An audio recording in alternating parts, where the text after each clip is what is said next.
뉴스에 시작합니다. 김윤수입니다.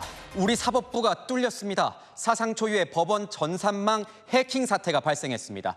북한 해킹 조직이 적어도 2년 넘게 법원 전산망에 침투해 휘젓고 다니면서 1000GB, 문서로 치면 650만 장 분량의 자료를 빼내갔습니다. 우리 국민의 내민한 정보가 담긴 소송 서류가 다수 유출됐지만 이 법원의 보안 대응은 허술하기 그지없었습니다. 각종 범죄에 악용될 수도 있어서 우려가 큰데 법원의 부실 대응으로 피해 내역조차 제대로 확인하지 못하는 상황입니다. 오늘의 첫 소식 장호림 기자가 보도합니다. 지난해 11월 법원 행정처는 경찰에 수사를 의뢰했습니다. 북한이 법원 전산망을 해킹했다는 내용이었습니다.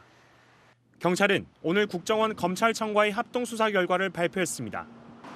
지난 2021년 1월 이전부터 지난해 2월까지 북한의 해킹 공격으로 유출된 자료만 1014GB가 넘는 것으로 파악됐습니다.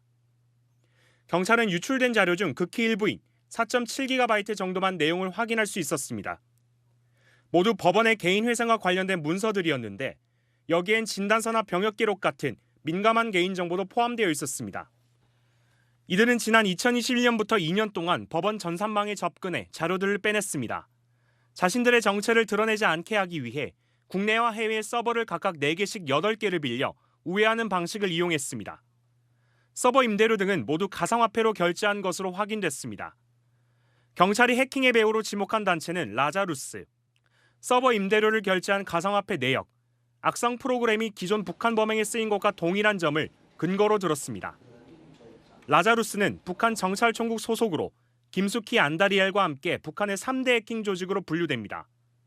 경찰은 유출된 파일 5천여 개 등을 포함 수사 결과를 법원 행정처에 통지하고 사이버 테러 대응을 위해 관계기관과의 연계를 강화할 방침입니다. 채널A 뉴스 장호림입니다.